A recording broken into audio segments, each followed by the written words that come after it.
लड़कियां नाकाम शादी क्यों निभाती हैं? 7 वजह। पति बुरा है फिर भी पत्नी उसका साथ क्यों देती है? हमारे देश में शादी को एक सामाजिक त्योहार के रूप में देखा जाता है। ऐसे में भारत में शादी के महत्व को खुद ही समझा जा सकता है। अगर आप भारत में हैं और 30 वर्ष की उम्र तक शादी के बंधन में नहीं बंधते हैं तो लोग आपसे सवाल करना और आपको शादी करने की सलाह देना अपना हक समझते हैं। शादी की सफलता और असफलता कई बातों पर निर्भर करती है, लेकिन सच्चाई यही है कि आज भी अधिकांश लड़कियां अपनी नाकाम असफल शादियों को पूरी जिंदगी झेलती रहती है। पर सबसे बड़ा सवाल यही है कि आखिर क्यों वे इस तरह की शादियों में बंधी रहती है? क्यों कोई ठोस निर्णय लेकर अलग होने की हिम्मत नहीं कर पाती? क्यों सारी उम्र जिल्लत सहना अपना नसीब मान लेती है? लड़कियों के नाकाम शादी निभाने की 7 वजह है। पालन पोषण, मानसिकता, सामाजिक कलंक, आर्थिक मजबूरी, बच्चे, समाज, माता पिता।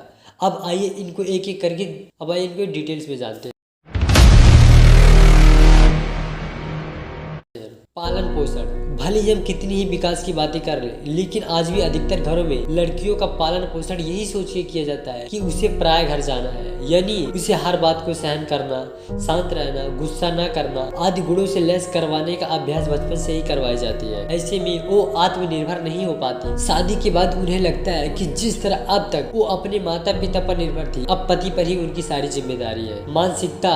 हमारे समाज की सोच यानी माइंडसेट ही ऐसा है, तो अब उससे निकलना संभव नहीं है। फिर भले ही उस रिश्ते में आप घुट रहे हो, लेकिन लड़कियों को यही सिखाया जाता है कि शादी का मतलब होता है जिंदगी भर का साथ। तलाक, डाइवोर्स का विकल्प या अलग होने के रास्तों को एक तरह से परिवार व लड़की की इज्जत से जोड़ दिया जाता है। ऐसे में खुद लड़कियां भी अलग होने का रास्ता नहीं चुन पाती है। सामाजिक कलंक।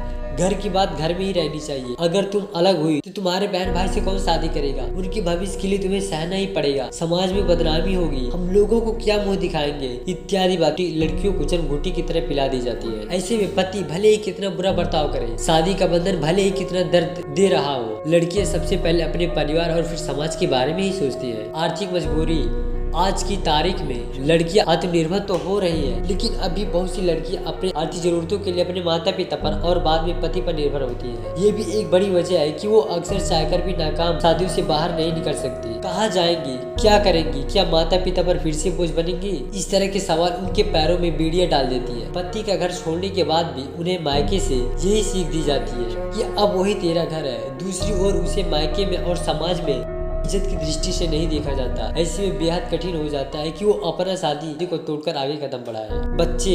किसी भी नाकाम शादी में बने रहने की सबसे बड़ी वजह बच्चे ही होते हैं। बच्चों को दोनों की जरूरत होती है। ऐसे में पति से अलग होकर उनका भविष्य क्या होगा, यही सोचकर ज्यादातर लड़कियां इस तरह की शादी में बंधी रहती है। समाज। आज भी हमारा समाज तलाकशुदा, डाइवोर्स लड़कियों को इज्जत की नजर से नहीं देखता, चाहे नाते रिश्तेदार हो या फिर आस पड़ोस के लोग। वो यही सोच रखते हैं कि जरूर लड़की में कुछ कमी होगी, इसीलिए शादी टूट गई। एक तलाकशुदा लड़की को बहुत सी ऐसी बातें सुननी व सहनी पड़ती है जो उनके दर्द को और भी बढ़ा देती है। यह भी कारण है कि शादी को बनाए रखने के लिए कोई भी लड़की आखिर तक अपना सब कुछ देने को तैयार रहती है। माता पिता।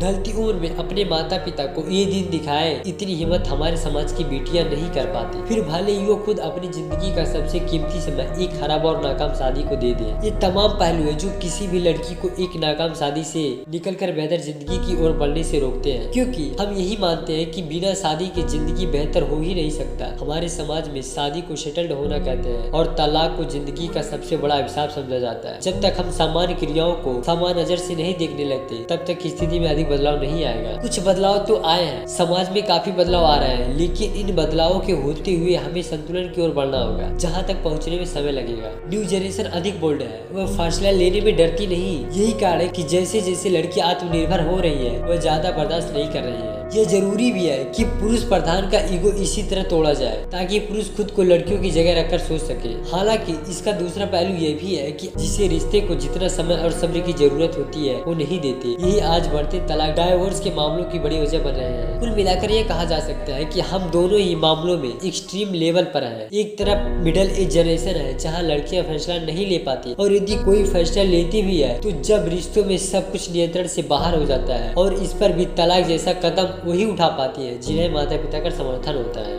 दूसरे और आज की युवा पीढ़ी यानी कि न्यू जनरेशन जो फैसला लेने में बहुत जल्दबाजी करती है, मामूली से झगड़े, वाद विवाद को भी रिश्ते तोड़ने की वजह मान लेती है, जबकि जरूरत है बीच के रिश्तों की, लेकिन वहां तक पहुंचने में काफी समय लगेगा।